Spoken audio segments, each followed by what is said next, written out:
They say Hollywood kills the innocent. They never warn you that sometimes it buries them alive.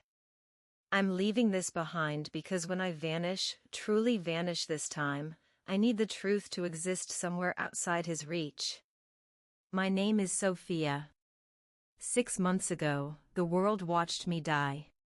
They lit candles along Venice Beach, their flames trembling in the salt air.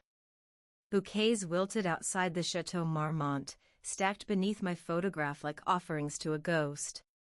My name trended for days, another beautiful tragedy, another warning about fame devouring its own. Julian Cross, my fiancé, Hollywood's golden genius, the man who won an Oscar before he turned 30, cried on national television. You probably saw it. His voice cracked at all the right moments as he described finding my body. America believed him. Everyone did. Except I never died. I'm writing this from a locked room beneath the Hollywood Hills. Julian built it himself. A perfect replica of our bedroom in Malibu, down to the silk curtains, the antique vanity, the scent of the ocean drifting through the air. But the ocean isn't real. The window is a screen. The sunset repeats every 23 minutes. The door only opens from the outside. And right now, the man who buried me alive in the world's imagination is upstairs, rehearsing his grief, polishing it, refining it, turning it into something award-worthy. This is the story of how Julian Cross murdered me without killing me. And how I'm going to return the favor, slowly, precisely, until his entire empire collapses, one frame at a time, and the only thing left of him is silence after the credits roll. Act I, The Perfect Shot. Chapter 1, Casting. I met Julian at a gallery opening in downtown Los Angeles, in the arts district where exposed brick and reclaimed wood masquerade as authenticity. I was 23, a painter nobody knew, nursing cheap wine and imposter syndrome.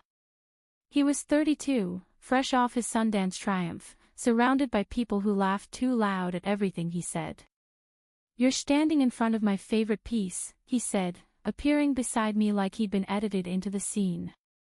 I looked at the canvas, a violent explosion of red and black.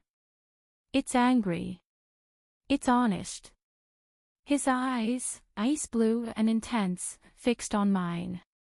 "I'm Julian. I know who you are." Everyone in LA knew Julian Cross. He directed Fracture Point, the psychological thriller that critics called Hitchcockian and audiences called fucking terrifying. "But I don't know who you are." He smiled, and something in my chest shifted. "Let me guess. Artist. Mid-20s. Moved here from East Coast. You've got that New York defensive posture." "Boston," I admitted. "And I'm not defensive." "Sure you're not." He handed me his card, not a business card, but a small cream rectangle with just his name and a phone number in elegant serif font. "Have dinner with me. I want to know what makes you angry." I should have run.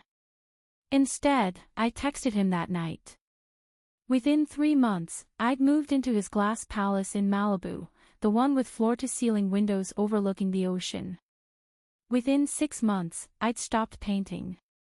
Julian said I didn't need to create anymore, I was his masterpiece now. Chapter 2, The Performance. Julian didn't just love me. He directed me. "Wear the red dress tonight. The Valentino, not the Versace. Red reads better on camera, and there will be cameras." He'd adjust the fall of my hair, the angle of my chin. "Smile with your eyes, not your mouth. People trust vulnerable, not happy."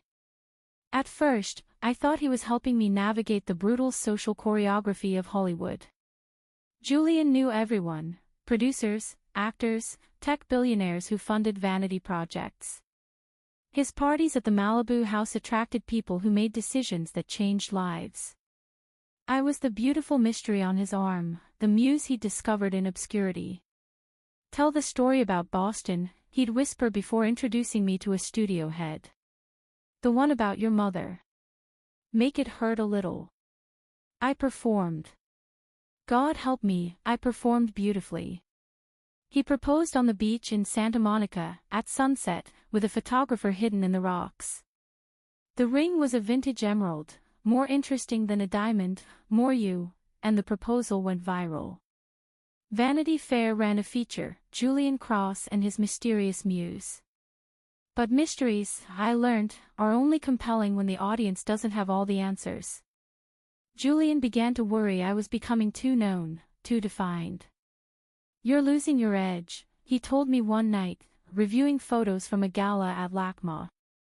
You're smiling too much. You look accessible. We need to recalibrate your image. My image. I stared at him. Julian, I'm not a character in one of your films. His expression went cold, the way it did when an actor flubbed a line. Everything is a film, Alara. The sooner you understand that, the better your performance will be. That's when I started planning to leave. Chapter 3, The Script Flip. I waited until Julian left for a location scout in New Mexico.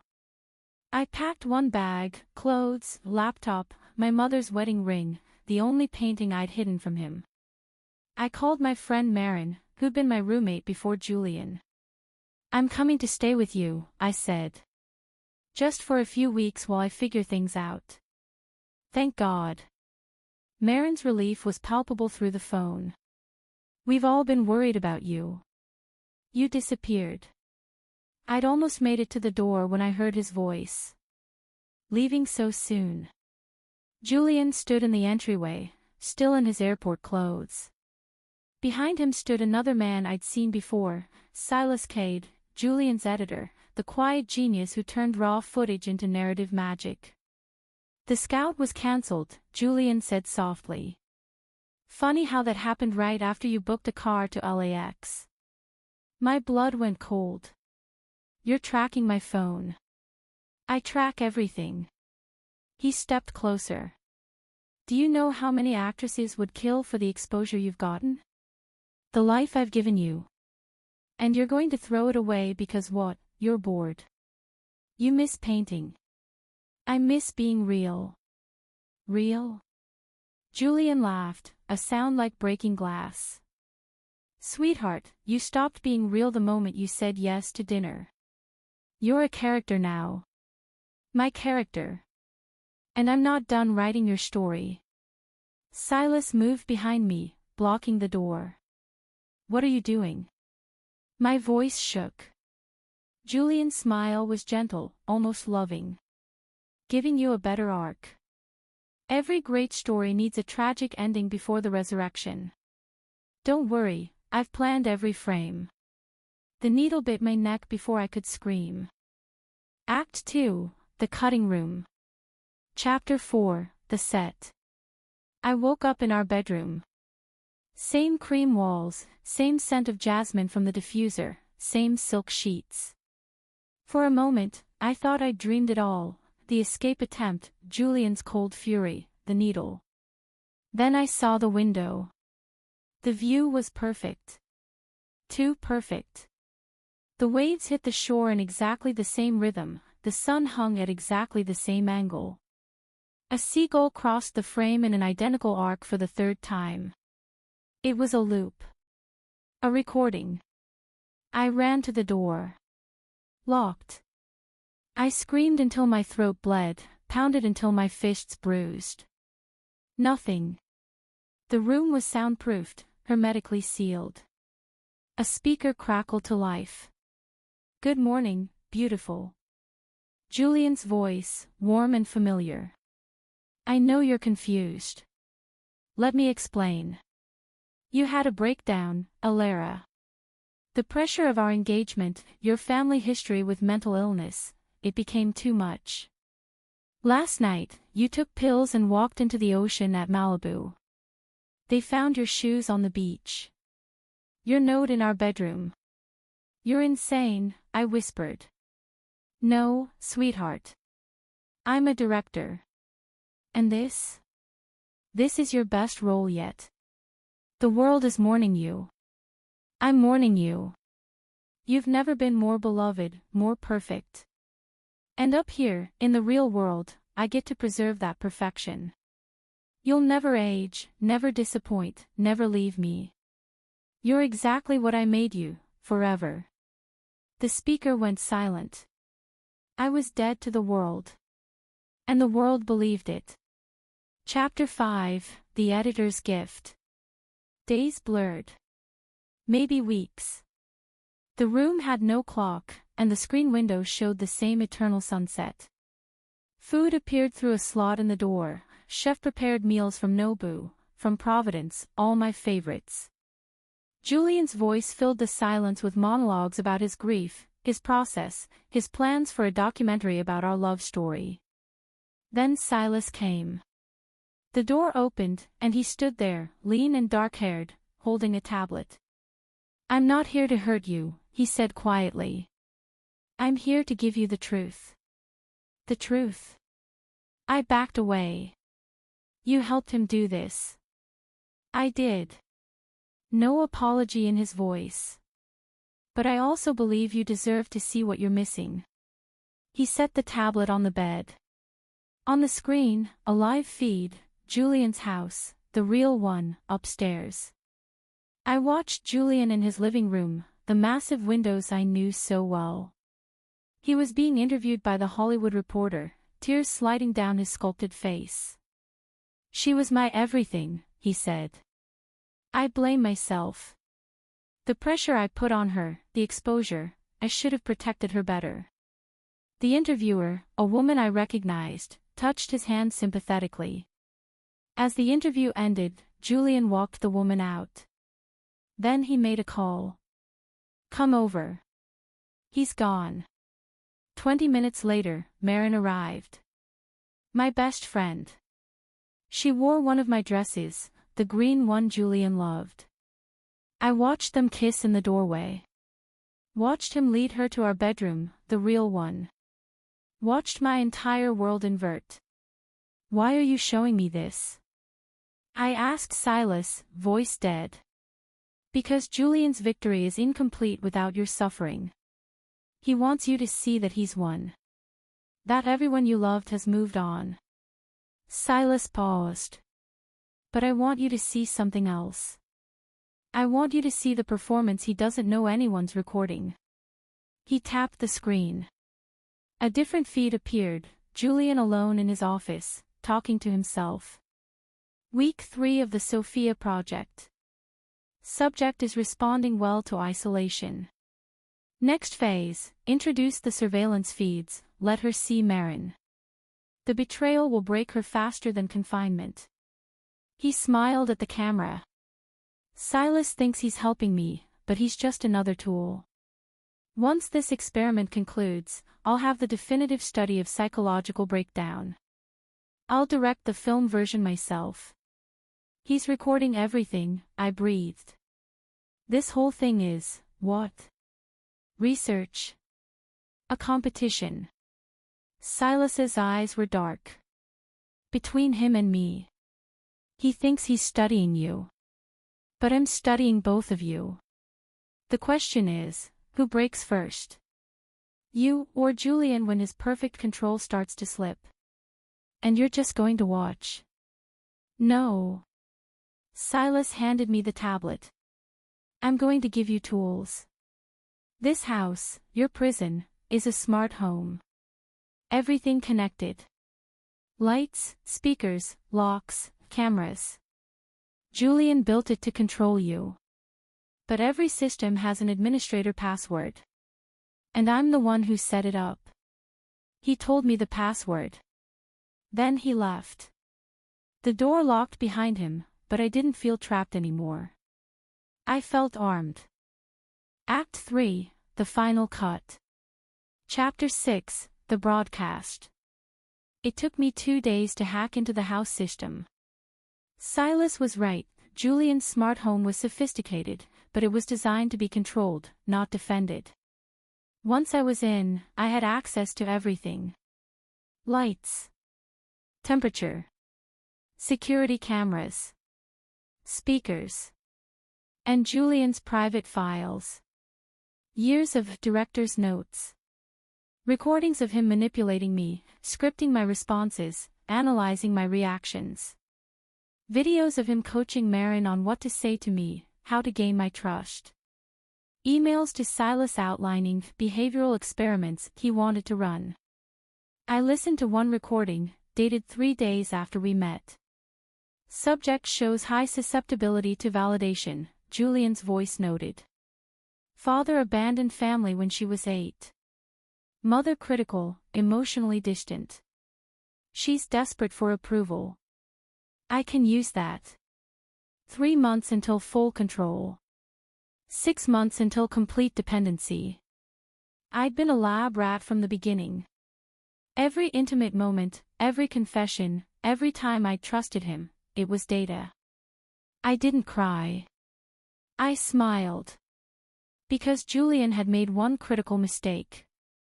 He documented everything. That night, he hosted a party, a small gathering of industry people at the Malibu house to commemorate my 6-month anniversary. I watched on the tablet as they arrived, producers, a studio executive, a famous actress, journalists. They hugged Julian, offered condolences, admired his strength. I waited until they'd gathered in the living room, champagne in hand, Julian beginning a toast. Then I tapped the tablet. Julian's voice filled the house, not his current voice, but a recording from his private files. Sophie's eyes almost perfectly conditioned now. The key is intermittent reinforcement, praise, then withdrawal, then praise again. It creates dependency faster than consistent affection. She literally can't function without my approval anymore. It's textbook behavioral manipulation. The room went silent. Julian's face drained of color. What the? He lunged for his phone, trying to stop the playback. But I'd locked him out. Another recording played. I've started planting the suicide idea. Mentions of her family history, subtle suggestions that she's unstable. When I eventually stage her death, everyone will believe it. They'll blame her mental illness, never me. I'm building the perfect alibi in plain sight. The actress stepped back, horror on her face. A producer pulled out his phone, recording. Julian, the studio executive said slowly, "What is this?" Before he could answer, the final recording played. This one had video. Julian, in his office, talking to the camera, the basement set is ready. Phase 1, fake her death. Phase 2, total isolation. Phase 3, complete psychological breakdown. Phase 4, document everything for the film. I'm calling it the performance of suffering. It'll revolutionize psychological drama. Someone screamed. People ran for the door. Julian stood frozen, his carefully constructed world collapsing in real time. I kept the audio playing, hours of recordings, each one more damning than the last. By morning, it was everywhere. TMZ. Twitter. The New York Times. Julian Cross, Oscar-winning director, exposed as a sociopathic abuser who'd faked his fiancée's death. The police came by noon. Chapter 7, The Last Door. They found the basement. They found me. I was wrapped in a blanket, sitting in a police station in Beverly Hills, when Silas appeared. Not arrested, he'd somehow avoided implication, positioned himself as a whistleblower. Clever work with the house system, he said, sitting beside me. Julian never saw it coming. Thanks to your password. Exactly. He smiled, and something in it made my skin crawl. Thanks to me. You couldn't have done it without me. I know. Do you? He leaned closer. Do you know that I controlled when you saw those feeds? Which recordings I let you find? I gave you exactly enough rope to hang Julian, right on schedule. My blood chilled. What are you saying? I'm saying Julian thought this was his experiment. But it was always mine. He wanted to see if he could break you. I wanted to see if I could make you strong enough to break him. And you did, beautifully. You're magnificent when you're angry. You're insane. No. I'm a collaborator. And our collaboration isn't over. He slid a key across the table. This is for you. You'll need it when you're ready.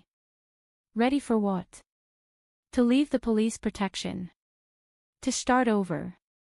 His eyes held mine. The address is on the key. A house in Silver Lake. Safe. Private. Everything you need.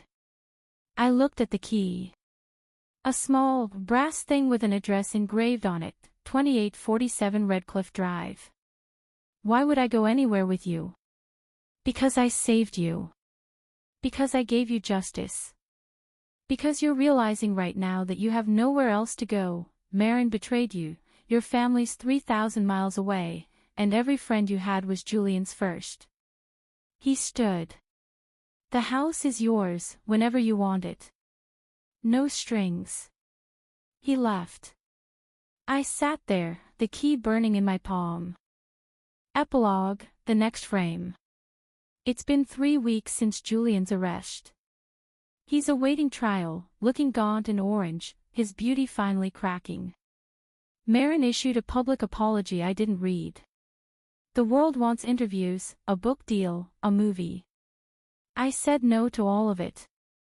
But I still have the key. Last night, I drove to Silver Lake, to 2847 Redcliffe Drive. The house is beautiful, Spanish Revival, hidden behind olive trees, nothing like Julian's glass monument. I tried the key in the front door. It didn't fit.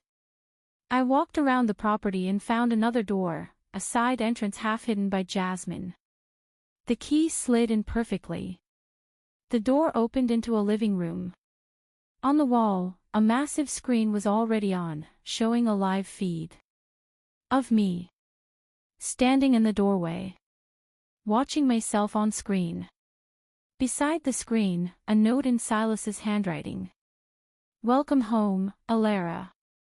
Let's see how this story ends. F. I stood there for a long time, looking at myself, an infinite regress of surveillance and performance. Then I smiled. Because I finally understood the game. And this time, I was going to direct it. I stepped inside and closed the door behind me.